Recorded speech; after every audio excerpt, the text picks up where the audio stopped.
একটা চুক্তি এসেছে। আপনি যদি আরেকটু বিশ্লেষণ করতেন, আসলে এই চুক্তির মাধ্যমে ব্রিটেনের নতুন অভিবাসন আইনে কি ধরনের আসলে পরিবর্তন আসবে?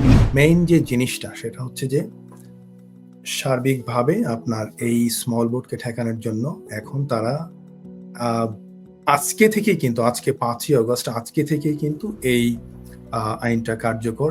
এই আইনটার নাম হচ্ছে যে এগ্রিমেন্টটা করছে আর কি, যে ডিলটা করেছে ইউকে এবং ফ্রান্সের মধ্যে, এটাকে বলা হচ্ছে ওয়ান ইন ওয়ান আউট।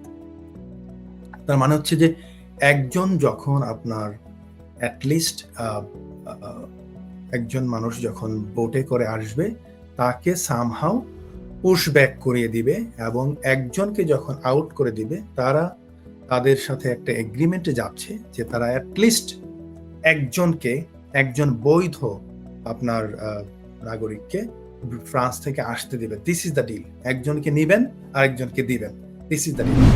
এখন যে চুক্তিটা, সেই চুক্তির আলোকে হচ্ছে যে একজন আপনার অবৈধ মাইগ্রেন্ট যদি বোটে করে আসতে চায় তাদেরকে ওনারা রিটার্ন করে দিবে, এবং ফ্রান্সের থেকে যদি কেউ কোনো একজন বৈধ মানুষ এখানে আসতে চায় তাদেরকে ওনারা নিবে। সো তাদের যে টার্গেট বর্তমানে সেটা হচ্ছে যে উইকলি অ্যাটলিস্ট 50 জন মানুষকে তারা বোটে করে আসলে ফেরত দিয়ে দিবে, এবং তাদের যেই টার্গেট সেটা হচ্ছে যে ইয়ারলি প্রায় 2600 মানুষকে তারা ফেরত পাঠিয়ে দিবে।